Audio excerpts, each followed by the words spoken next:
Ghost Drum Gulch lay quiet under a huge desert sky, its false front buildings creaking, while dust slid across boarded windows. Inside a raftered hall, 4 pine-green magpies had turned beams and drumheads into their studio. They worked after midnight, their whispers skittering like brush on cymbals. A debate about food kept them lively and sharp. Millie said a hot dog was a taco, and Marge said it wasn't. Juice laughed from the knobs, and Sir Slopulus puffed his chest before declaring he would defend taste and tradition. They called it the Roost Show and filled the sleepless hours with jokes, interviews, and psalms. Millie kept them focused, saying laughter held the town together. Marge backed the mission, because they could fly fast and swipe spare batteries that kept the mics alive. Juice managed dials and craved applause, and Sir Slopulus bowed to an invisible crowd as if curtains had just opened. Millie said they had to keep talking, because neighbors helped each other at 2 a.m. when the air was still.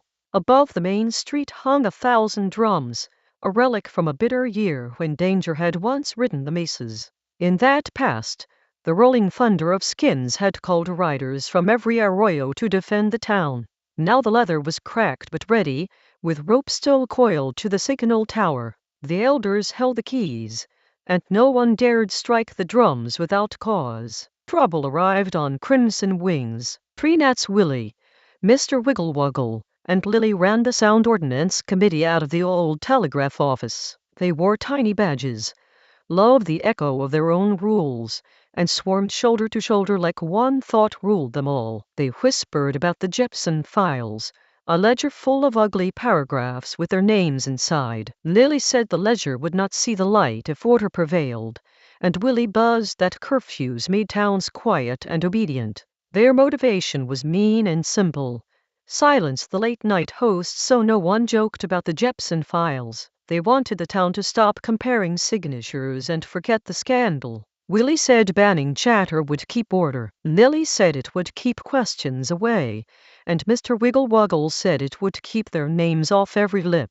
They aimed to let time erase what they had done. The plan locked into place. They would trigger the 1,000 drums at 10 each night to signal curfew, flood the air with jammer midges to ruin microphones, and yank stage permits from anyone with a punchline. They bolted locks on the radio shed and marked patrol routes across rooftops. Fines rolled out so fast even the cacti seemed broke. Consequences arrived quickly. An edict nailed to the saloon announced the ban, and by sundown the first host was escorted off stage while his audience stared at empty stools. The streets went still, and even the player piano refused to play. The town felt colder for the quiet. The edict read that late-night talk was forbidden until further notice. Millie landed on the saloon rail and said the ban was a bad joke. Juice said the committee was out of tune.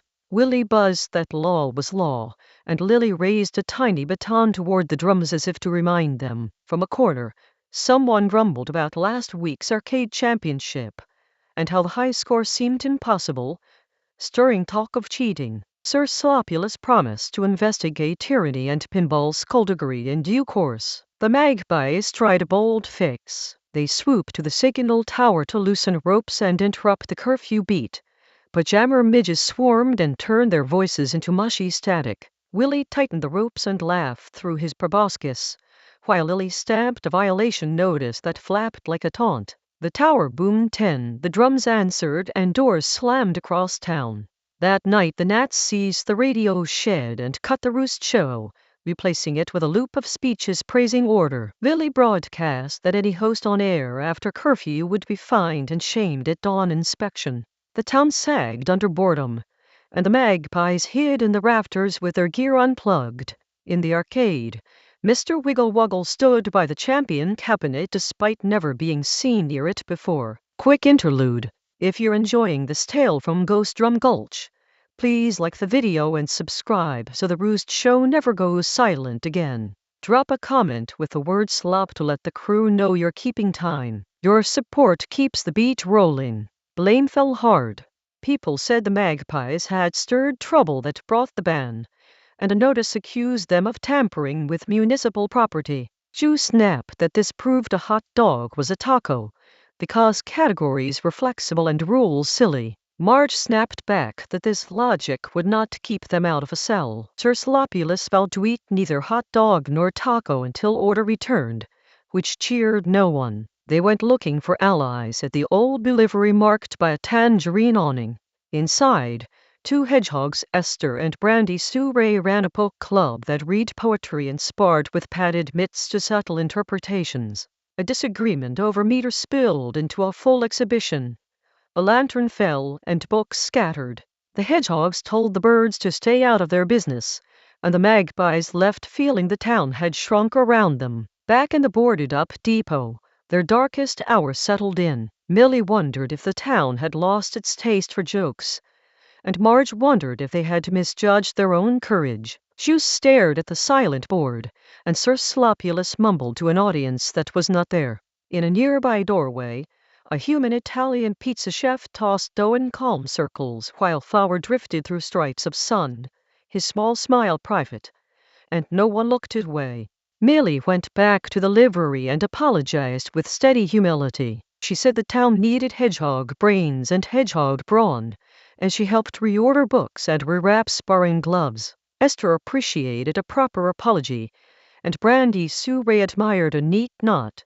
When Millie explained the Jepson Files and the ban, they agreed to join, because respect and cleanup earned their trust.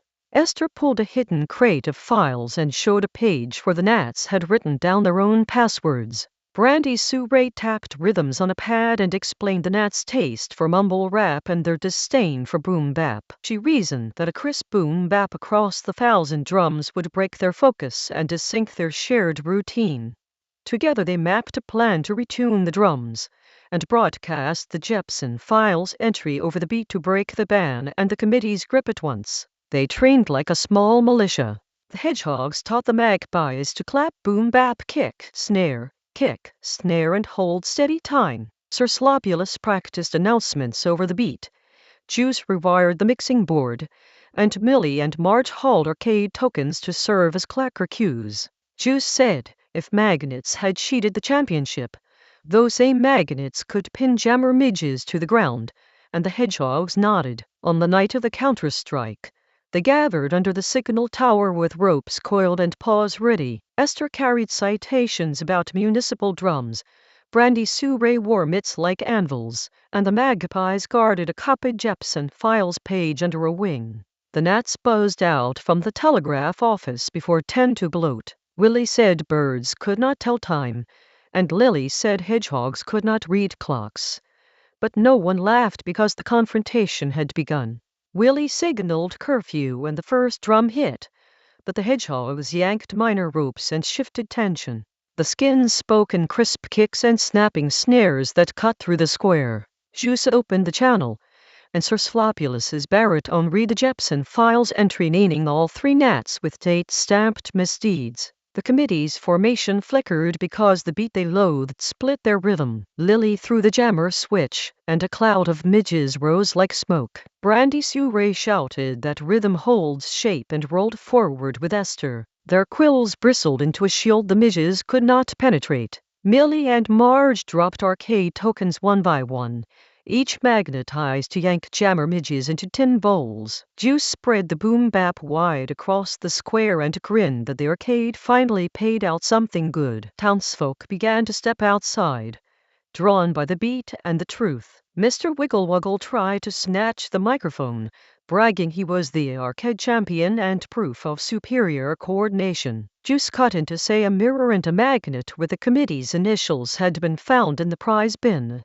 and Esther held them up. The crowd booed, and the gnats hesitated as their pedestal crumbled. Sir Slopulus, never a rapper, recited a couplet about cheaters slipping in their own honky-tonk spit, and the beat hit hard enough to tilt the gnat sideways. Millie swooped and looped a rope around Willie. Marge snapped a sticky toffee ribbon across Lily's path, trapping her wings in a sugary grid. Brandy Sue Ray struck the downbeat on the nearest drum, and the resonance made Mr. Wiggle-Wuggle wobble into the telegraph wire.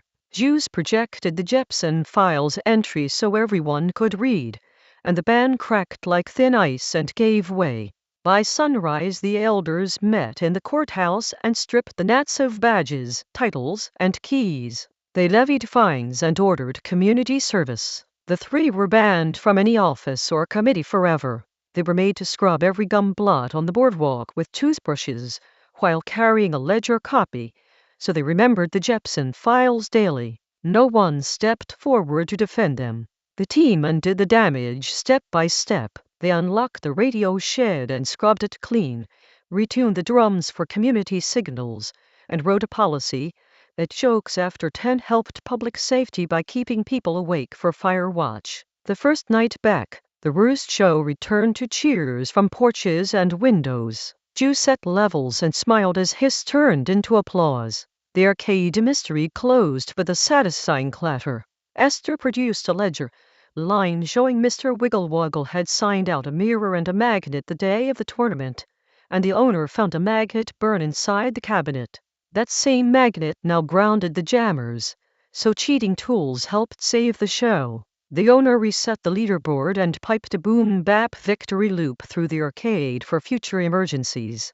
With calm restored, the Magpies finished their food debate. Millie said a hot dog was a taco because it lived in a folded carbohydrate with a filling.